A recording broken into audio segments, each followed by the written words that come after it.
guys, Mix here, and in today's video we are doing something that we've all been waiting for. We are going to be doing the first test drive on the half-scale NASCAR with its new engine out of a 1980 Honda CB750C.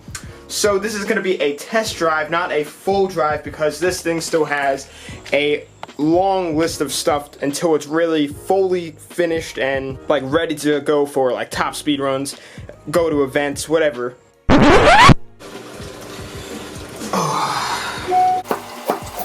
Alrighty guys, so as I'm just sitting here editing, and also don't mind the water, it's my fish tank, but as I'm sitting here editing, I gotta interrupt the video just to show you guys that I'm not gonna go into a ton of explanations because I already explained in the video, but I just want to apologize because I said that one of the next two videos should be the first drive on it, but we ran into a little bit of a hiccup in the video, and you guys will see that within the next couple clips after this. But I just want to apologize, and just next video, I said this in the video that you're about to watch, even if something goes wrong, like with the part breaking, we still should be able to drive it because I'll have everything I need in order to make it drivable. So it won't be too long of a wait. The part's already shipped out. The customer service from the other place where I got the part that broke was super awesome, and they shipped that right out. Don't even need to send the old one back. But I figured I should just let you guys know that, so enjoy the video. But today we're going to get done the major stuff that it needs in order to become drivable, and really just test everything that we've done so far. I said like 2 videos back that within the next 2 videos we should be able to drive this thing. So I'm going to keep my word with that. We have a ton of stuff, pretty much, I think. It seems like a ton of stuff to do before it's ready to drive. And a few of those are, you know, put the clutch pedal in, run the clutch lines, which I just got. Here's the clutch pedal and our long, like 80-inch clutch cable. And then we also need to do fueling, run the fuel pumps. Now I was gonna do the fuel pump, I don't think it's in here, that I had with the old engine off of the Honda GX390. But I don't know if that's gonna be enough. I might try it, but if not, I have this massive fuel pump right here that should definitely pump enough fuel into the carbs. We still gotta do the headers. I want to bleed the brakes, do a little fluid flush in there, make the front engine mounts, and probably a couple other things that we'll just get to. But I just want to show you guys real quick before we hop into working something I did off camera. So last video, as you guys saw, we just got done whatever we could do without the new parts, and one of those was hooking up just a little shift linkage and everything. And this may look different. So last time I cut this in half, this whole top part wasn't there anymore, and I just welded this, and it was straight directly onto the side of the shifter, and it was really hard to pull and shift. So what I did is I added on this extra part for leverage, hooked the linkage through just to kind of like give it more of a pull motion instead of like maybe pulling it on an angle and really not making it work. And then this is just temporary. I just bent that up and then welded that little crossbar there just to keep it from like flexing and everything, and this thing moves so much easier now. It is just way easier. So that is definitely good enough for the test drive, but I would like to have it on the right side. Unless I get used to it on the left, then we can just keep it like that, but then I'll add like an actual shifter and everything like that and really make it official. So guys, let's get started. I'm probably going to be spending the whole day out here. It's like 9 o'clock right now or something like that. So we'll just see what time it is before we get done. It is supposed to rain today, so if we could just get everything done and then test drive it tomorrow, I'm totally fine with that. And I'm not going to be going crazy on this thing because I'm going to have a lot of safety stuff installed on this, so I don't want to push it to the limits. I mean, this engine hasn't been put in gear and ran for like 20 years, and I rebuilt this. Since it's ran, it seems like it runs pretty good. But I don't want the head to blow up and shoot out, and I don't know, when I don't have a protective shield between me and the engine, and my head is right here. So definitely want to keep it safe today, but just a little test drive. But anyways, let's get started.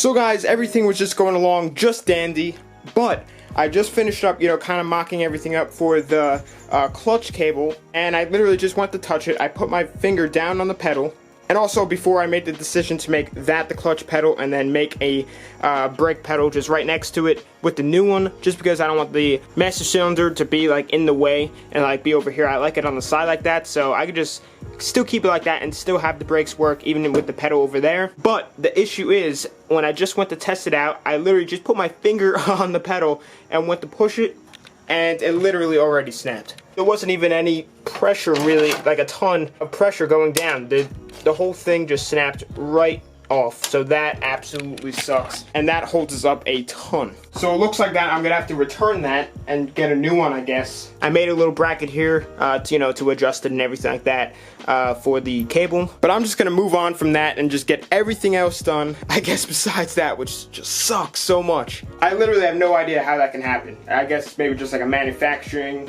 error. I have no idea. But I guess right now we can just move on to putting on the new brake pedal and making it work. Then I can flush the brake fluid like I said before, because I'm pretty sure there's the wrong brake fluid in it. These brakes call for .5, and I'm pretty sure .5.1 is in there.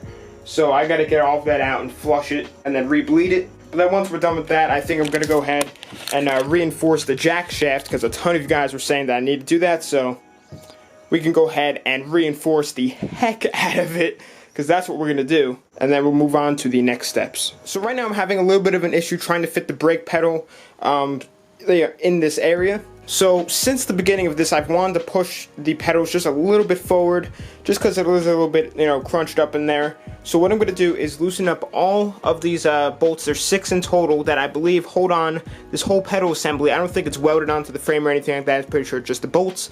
But then I'm going to see if I can move it forward anymore and, just check the clearancing, make sure we're all good, so we don't hit into the steering. And then once I see how far I can move it forward, I might move one of these pedals over. I'm not sure which one yet. Probably going to be the clutch pedal, so we can make room for the brake pedal.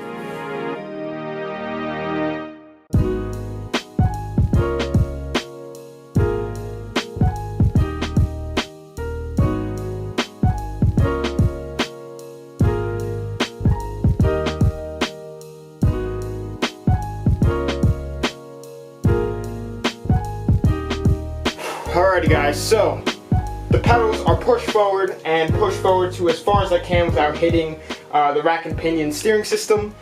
Not gonna lie, that was a huge pain, because there was a ton of rust buildup between the little 2 plates that meet up, like that one and that one. And oh my god, it was just so hard to push and get out and everything. But I pushed this forward to as far as it can go, just until it misses the steering. So definitely makes a big difference just for a couple inches. I sat in it before and my legs definitely don't feel as, as crunched up as they were before. So I'm definitely pretty stoked on that. And while I was doing that, I was just thinking, by the time that the clutch cable comes back, I emailed the company before and we're just going to swap it out, send back the new one and just get a new one. But by the time it comes back here, it's going to be like 4 days. Because by the time I send it back, it probably will be longer than 4 days, because the time I send it back and then the time it takes to come back here, that's going to be a little bit. So I am super bummed right now, because I told you guys with the next 2 videos this thing will be running, and just that one super minute mistake, not even mistake, just part failure of it just snapping, caused this to not be able to be driving in this video. But there is better news. This will definitely, even if a part breaks, this will 100% be done, well not done, but be drivable in next video, which is great, but still, there's nothing I can do because I can't drive it without the clutch cable. But once that comes in, everything will be ready for it, so I can just slap that on and we could go drive. I'm not gonna let that bring us down. I know a ton of you are probably just bummed out right now, sitting in front of your phone, computer, whatever you may be watching on.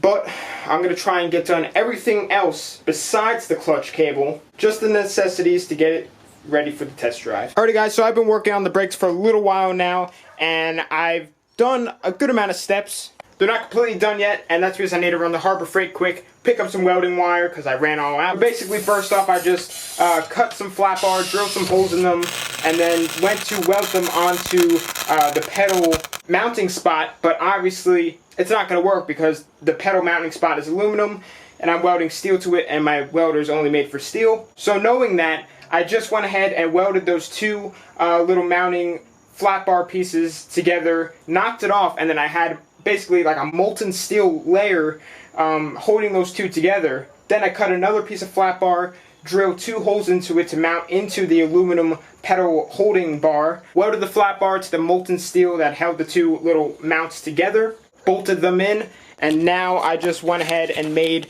a little bit of a linkage to go around the clutch pedal. So right now the clutch pedal is completely as far back as it can go, and basically I'm just going around it because if it can clear that, then it'll clear the whole time. And before, as you guys saw, I welded a bunch of the bolts together, and then with the little piece that was on there before that had the bolt in it that connected to the master cylinder, I have that up top, and then I bent all of that linkage, drilled a little tiny slot in it for the bolt, just for a little bit of help when, you know, moving back and forth like that. But then I'm going to weld that up and seal it all up and everything, and then I'm going to weld a bolt to put onto the end of this. Then it can bolt down into one of those holes on the brake pedal. And then once I'm done with all of that, our brakes should be working. And then we can move on to reinforcing the jack shaft, and then I'll need the welding wire for that as well, and a couple other things. So I'm just gonna go run to Harbor Freight real quick, then we'll be back and I'm working. Alrighty guys, so I just got back from Harbor Freight, and I got something I know a lot of you guys are gonna be happy about. Finally got an angle grinder. So I know a ton of you have been asking me to get one. Finally got one.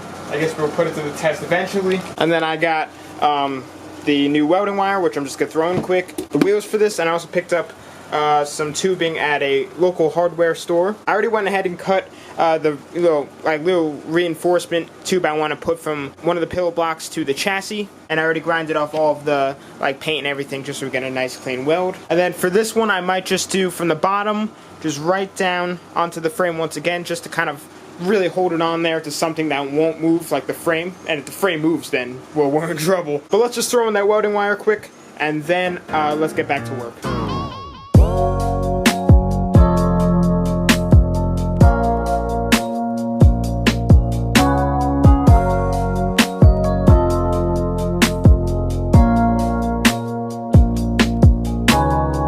Alright, so I just finished up welding the brake linkages and everything like that, so that's all good to go.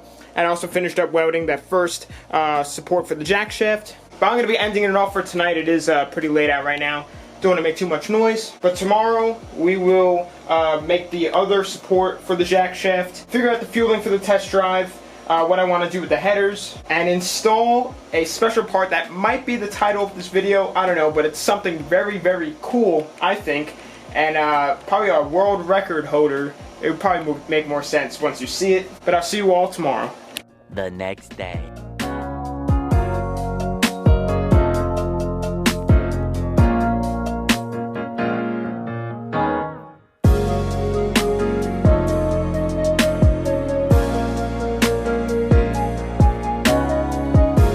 Alright guys, so obviously this is not how it's going to be. I just kind of plopped it on here just to test this fuel pump, because I've never actually used this. So I have the fuel cell just chilling over there. I just turned on the fuel, so now I'm just going to connect the fuel pump to the battery real quick and see if it pulls the fuel.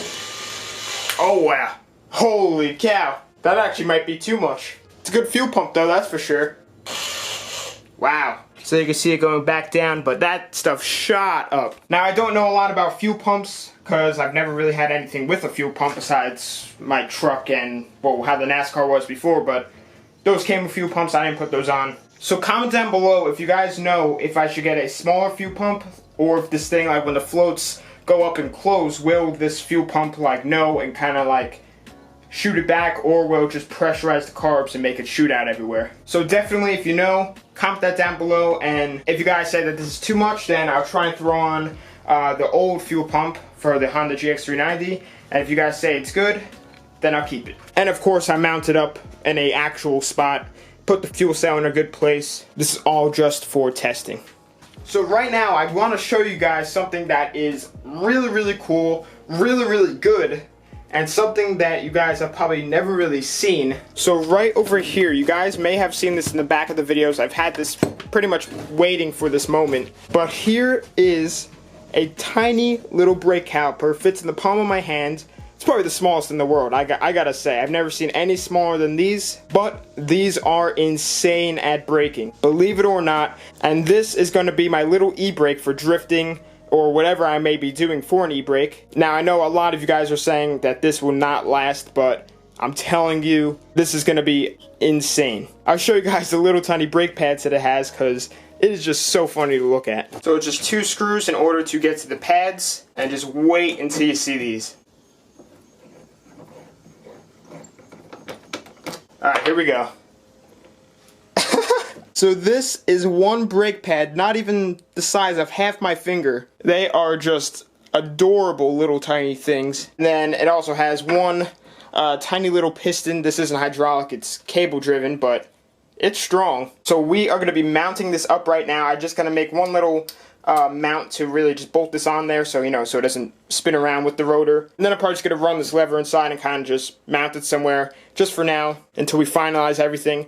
And I'll just have a kind of like a parachute type lever where I can just push it forward and it'll start braking. But let's just make a mount for this right now, and then I'll show you guys how good this brake is.